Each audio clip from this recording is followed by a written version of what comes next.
Salve minha nação ligada aqui no canal Mengão Mídia, mais um vídeo, mais uma repercussão, sim, está dando o que falar essa semifinal entre Flamengo e Al Hilal. Hoje, após a coletiva de Vitor Pereira e Davi Luiz, os comentaristas do programa Linha de Passe da ESPN debateram a respeito tanto da entrevista coletiva como a respeito da semifinal. Então, bora lá, vamos conferir um trecho do programa Linha de Passe da ESPN. Bora lá, galera, vamos junto então. Flamengo contra o Al Hilal nessa terça-feira. Boa noite, companheiros. Boa noite, fã de esportes. É muito favorito o Flamengo, assim. Quando a gente olha para o papel, o Al Hilal tem jogadores com recursos técnicos, né? A qualidade individual dos jogadores, que até nos permite olhar para um confronto um pouco mais parelho.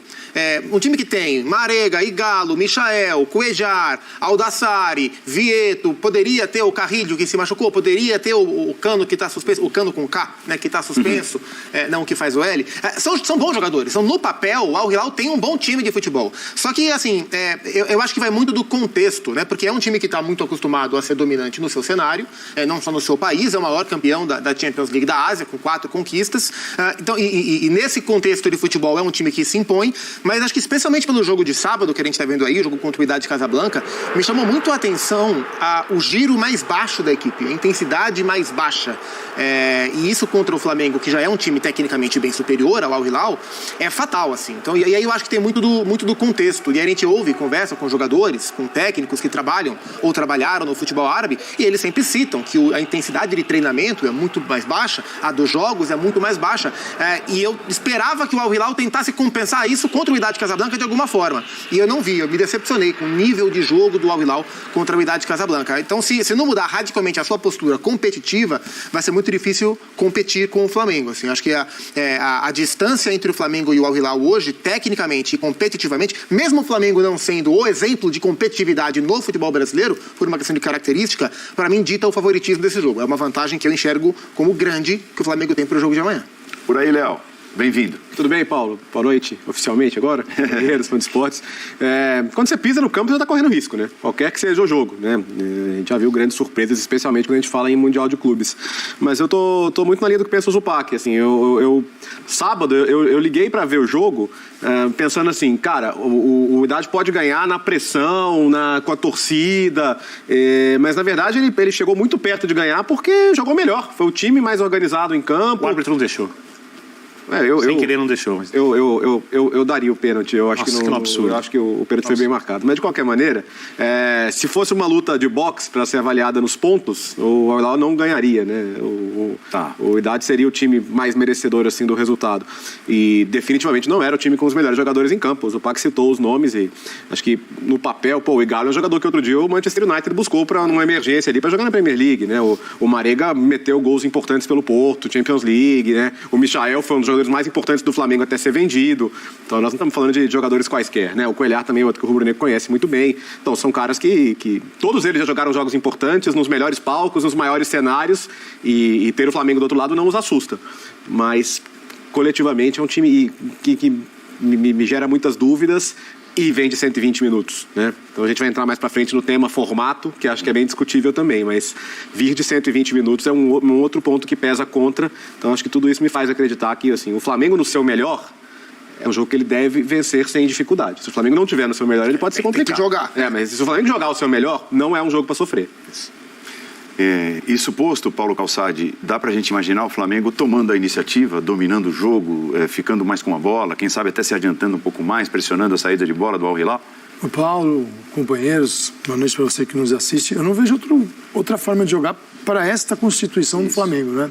Seria mudar radicalmente, e se o Flamengo joga assim contra o Al Hilal, você imagina se tiver o Real Madrid pela frente. Ele teria que subverter aquilo que a gente já conhece, né? E não é o que vai acontecer. Então é o Flamengo buscando ter mais a bola, mas precisa estar bem ligado. Primeiro porque o Al Hilal pode ter uma escalação um pouco diferente tem algumas situações que ele vai ter que mudar mesmo, por expulsão, né? Mas ele pode ter um time um pouquinho diferente daquele que jogou, fez o primeiro confronto e não foi tão melhor assim do que o adversário. é um time também que certamente vai se preparar para competir sem a bola e atacar a defesa do Flamengo com os espaços. E isso é óbvio que ele vai fazer. Ele tem velocidade para fazer isso. Da mesma forma que o Flamengo disseca, né, o Al Hilal, sabe tudo, porque é assim que funciona o futebol. Você tem hoje ferramentas que ninguém é novidade para ninguém. Sim. Só é novidade para quem não quer acompanhar. E não é o que vai acontecer no time da Arábia Saudita nem no time brasileiro. Então, um conhece exatamente o que o outro tem de pontos fortes e pontos fracos. E principalmente o Flamengo, que é uma escalação que não vai variar tanto assim. Então é preciso tomar cuidado, é preciso competir muito quando não tiver a bola, para adiantado recuperá-la. Se adiantado deixar o Al Hilal esticar uma bola para fazer um pivô, para a velocidade do Michael, por exemplo, acredito que vai jogar, as coisas vão se complicar. Então, parte muito da mobilização do Flamengo. Flamengo mobilizado em 2 partidas, de 90 minutos cada um, talvez, ou mais, o Flamengo mobilizado tem chance de voltar campeão. O Flamengo achando que, por ser o Flamengo e o outro é um time da Arábia Saudita, se alguém tiver isso na cabeça, aí começou a perder. E eu não acho que o Vitor Pereira vai permitir, nem os jogadores mais experientes. É uma chance que todos buscam. O brasileiro, quando acorda para o futebol, já está falando em Mundial. Se para o europeu não é tão importante, para o brasileiro é o que existe de mais importante. E talvez pegando o recorte dos últimos anos, percentualmente, a possibilidade de acontecer nunca tenha sido tão grande. Exato. Pelo que o Flamengo é, exato, pelos problemas que o Real Madrid tem, pela bola que o Real Madrid joga, na comparação com os últimos anos. Né? Mas o Pac, isso vale para todos, né? O Al Hilal, mas falando principalmente de Flamengo e Real Madrid, ninguém chega no auge. Sim. O auge desses times já ocorreu numa outra época. Sim. O Real Madrid pode voltar, mas o momento da disputa, se ela ocorrer, não é o auge dos dois. É bom pontuar, desculpa, a Champions League Asiática teve uma série de adiamentos, né? O calendário ainda muito afetado pelas questões da Covid. Então o Al Hilal tá indo pelo mesmo motivo que ele foi pro último, porque ele foi o último campeão, porque a Champions League Asiática que veio depois ainda não acabou. Né? Então ele é o campeão do ano passado ainda, do ano retrasado ainda. Por isso que ele tá. Então não é nem por um feito recente, né? Ele foi na inércia. A Confederação Asiática tinha que indicar o representante e indicou o campeão mais recente porque ainda não acabou, né? Então não é nem o caso de um time que vem de um título mais recente, como é o caso do Flamengo, né? E o Flamengo, no auge, que foi o Flamengo de 2019, pegou um time que estava muito no auge também, que era o Liverpool do Klopp. Sim, né? Sim. Em 2000, se fosse o Flamengo hoje, contra o Liverpool de 2019, jogando aquela bola contra o Liverpool de hoje, ou mesmo contra esse Real Madrid, opa, mas é que pegou um time que estava jogando muito. Em tese, a chance de título do Flamengo nesse ano é um pouco maior do que era em 2019, mesmo jogando menos, porque... E uma coisa, ganhar do Liverpool é muito grande, ganhar do Real Madrid é maior. Sim, mesmo com os problemas que o Real Madrid tem, Ninguém vai lembrar. Se eu for começar a falar os problemas que os times tiveram... O Real Madrid é o clube mais importante da história do futebol, cara. E talvez seja o europeu que mais leva a sério essa competição também, né? Então, tem a marca mais importante... Você ganhou de quem o Mundial? Ganhou do Real Madrid. Ah, tá. Mas esquece o resto. Mas não era o melhor Real Madrid. Tava assim, não sei quem. Não tem conversa. A outra essa discussão secundária, ela existe, mas é secundária. Você ganhou o Mundial do Al Ahly. Engolida pelo nome.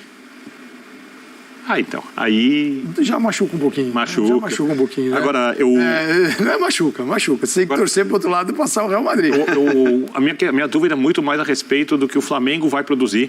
Eu concordo com os companheiros, acho o Flamengo muito mais equipe, mas a gente não tem uma referência ainda, um pouco o jogo contra o Palmeiras, e eu imagino que o treinador Vitor Pereira deve ter alguma preocupação com essa marcação pelos lados, o que não significa que vai abrir mão da ideia de jogo, porque é exatamente pelos lados que o Al Hilal pode machucar um pouco o Flamengo com seus jogadores de frente, puxando contra-ataques. Eu não acho que o Al Hilal vai brigar pela bola. Não gosto muito do trabalho do Ramon Dias, historicamente falando. Não acho lá um grande treinador, um treinador especial. Mas a grande referência do Flamengo tem que ser o Palmeiras, né? Eu digo, você não pode usar... Não tem outro jogo do ano para usar como referência também, essa que é a real. E para mim é muito difícil também avaliar, porque eu não acredito... os outros jogos, nem que os jogadores tivessem toda a vontade do mundo de ganhá-los, eles não tiram do jogador o que um jogador, como o jogador do Flamengo, que ganhou 2 Libertadores, o Campeonato Brasileiro, acostumados com títulos... podem oferecer. Não existe não tem competitividade. E não existe a defesa, que é a dúvida que a gente tem hoje. Né? E aí, a hora que o Flamengo pegou o Palmeiras, que dentro desse match, desse encontro, era o pior adversário possível para apresentar essas fragilidades do Flamengo, porque se o Flamengo é menos competitivo sem bola no setor de meio campo, é onde o Palmeiras é mais competitivo, né? Então era o pior adversário possível, foi o único adversário compatível com o nível que a gente espera que o Flamengo encontre no Mundial. E com todos os defeitos do Flamengo, também tem que contar no jogo de marcação, o Flamengo fez 3 gols do Palmeiras. Sim.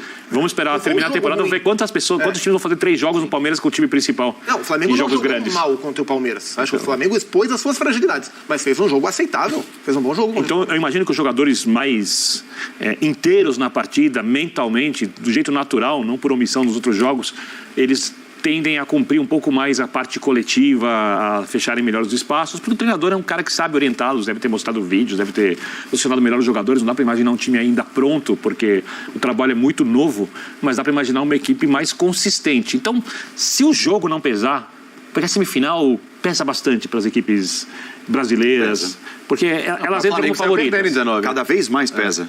E como vocês destacaram, o adversário tem alguns jogadores de qualidade, então de repente você toma um gol, Léo, aí o jogo fica difícil, ou o jogo não começa, ou o jogo não anda de um jeito muito favorável, e o time começa a perder um pouquinho a cabeça. Por outro lado, acho que esse time é um time experimentado. Ele tende a sofrer menos do que outras equipes que nunca foram lá. Então eu tenho uma perspectiva muito positiva na semifinal pro Flamengo amanhã. Eu acho que no primeiro jogo você é o favorito. Exato. Na semi. E no outro você... E uma obrigação muito grande, porque ainda perder a semifinal é uma vergonha. Não, isso é uma vergonha. Isso é o que tem de pior, porque você vai perder para um time de um futebol, em relação ao brasileiro, com todos os problemas que o futebol brasileiro tem, é um futebol pequeno. Calçade, vira essa boca pra lá, meu amigo. Mengão vai vencer amanhã e vai vencer bem. Não vem zicar pra gente não. Vamos torcer, vamos cruzar o dedo aí, vamos torcer pro Mengão amanhã. Gostaram do vídeo? Foi um ótimo vídeo do Linha de Passe com comentaristas espetaculares, entre eles Calçade e Vitor Birne, que eu considero hoje os melhores analistas, pois são bastante imparciais. Analisam o futebol de forma fria e sem clubismo. Diversos programas utilizam o clubismo para gerar engajamento, mas eles trabalham mesmo na honestidade e na imparcialidade. Mas enfim, galera, amanhã tem jogão, vai se preparando que vai ter vídeo novo no canal, vai ter vídeo pré-jogo, vai ter vídeo, vamos preparando devagarzinho. Enquanto isso, eu peço para vocês se inscreverem no canal, curtir, compartilhar, dar aquela força pra gente continuar o nosso projeto aqui. É isso aí, nação, até o próximo vídeo e até mais, valeu!